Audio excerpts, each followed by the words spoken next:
যারা বছরের পর বছর একটা দলের ক্ষমতা, পদ, মর্যাদা ভোগ করেছেন, তারাই ক্ষমতা যাওয়ার পর সেই দলকে দোষারোপ দিয়ে দল থেকে ইস্তফা দিয়েছেন। পশ্চিম বাংলা বিধানসভা নির্বাচনের পর তৃণমূল কংগ্রেসের ৩ সাংসদ সুস্মিতা দেব, সুখেন্দু শেখর রায়, প্রকাশ চিক বড়াইক রাজ্যসভার পদ এবং দলীয় পদ থেকে ইস্তফা দিয়েছেন। কয়েক সপ্তাহ যেতে না যেতেই সেখানে দেখতে পেলাম ৯ জুলাই ২০২৬ কলকাতার সল্টলেকে বিজেপির পার্টি অফিসে গিয়ে আনুষ্ঠানিকভাবে বিজেপিতে যোগ দিয়েছেন। তারা সাথে সাথেই তাদের এই দলের বিরুদ্ধে তারা যেই অভিযোগগুলো প্রকাশ করেছেন সেই অভিযোগগুলো যদি আমরা দেখি, প্রথমে যদি আমরা দেখি ভিন্ন ভিন্ন ব্যাখ্যা দিয়েছেন সুখেন্দু শেখর রায়। তিনি বলেছেন জি করের আন্দোলনের সময়কার জনরোষ দেখেই তিনি বুঝিয়েছিলেন পরিবর্তন আসন্ন। তারপর সুস্মিতা দেব বলেছেন তার সিদ্ধান্তের পেছনে অসমে কাজ করার ইচ্ছা ছিল, ব্যক্তিগত কারণে ছিল, সব মিলিয়ে তিনি পদত্যাগ করিয়েছেন। বিজেপির পক্ষ থেকে বলা হয়েছে তারা প্রধানমন্ত্রীর নেতৃত্ব আস্থা রেখেই যোগ দিয়েছেন। তাহলে বন্ধুরা, সুখেন্দু শেখর যে কথাটা বলেছেন সেখানে তিনি আরজি করের আন্দোলনের সময় তিনি বুঝতে পেরেছেন এই সরকার আর থাকবে না।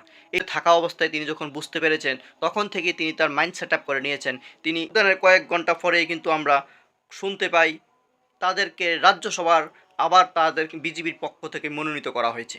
এখন প্রশ্ন বিভিন্ন মহলে উঠতে শুরু করেছে, তারা কি এই পদ এবং ক্ষমতা সব কিছু বিসর্জন দিয়েছিল, পুনরায় তাদেরকে বিজেপির দলে যোগদান করে তাদেরকে আবার রাজ্যসভায় পাঠাবে, এরকম কোনো সেট আপ তাদের ছিল কি না?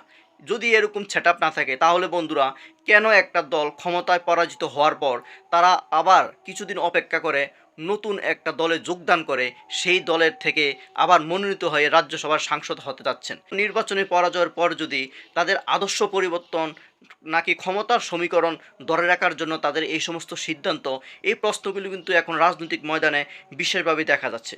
এই সমস্ত নীতি আদর্শ যদি একটা রাজনৈতিক ময়দানে চলতে থাকে তাহলে যদি আমরা নির্দ্বিধায় বলতে পারি তাদের প্রত্যেকটা একটা প্রাইভেট কোম্পানিতে মানুষ যখন যেভাবে কাজ করে তাদের বেতন বৃদ্ধির জন্য, পয়সা রোজগার করার জন্য তারা আরেকটা কোম্পানিতে গিয়ে বেশি দামকে নিজেকে বেশি দামে উপস্থাপন করে নতুন আরেকটা কোম্পানিতে যোগ দিতে কিন্তু আমরা দেখি ফাইভ সেক্টরগুলোতে মানুষ যখন সেখানে কর্মস্থলে থাকে। কিন্তু রাজনৈতিক নেতৃত্বরা যখন আমাদের সামনে আসে তাদের একটা প্রকাশ আমরা দেখতে পাই, তারা জনগণের স্বার্থে কাজ করে, তারা জনগণের জন্য নিজের জীবন প্রাণ মন সব দিয়ে দিচ্ছেন, জনগণের জন্য তারা শুধু আওয়াজ তুলছেন। যখনই আমরা দেখি সেই সরকারের পরাজয় একটা দুর্দিন চলে আসে, সেখান থেকে কিন্তু ওই নেতা মন্ত্রী এমএলএ সাংসদদেরকে আমরা দেখতে পাই অন্য সরকারের সাথে সমঝোতা করে, ওই সরকারের সাথে আলোচনা করে তারা দল বদল করে তাদের সব কিছু রক্ষা করছে, টাকা রক্ষা করছে, মান সম্মান রক্ষা করছে। আগের পদে যখন ছিল সেমভাবেই সেই পদ যেন তাদের বহাল থাকে।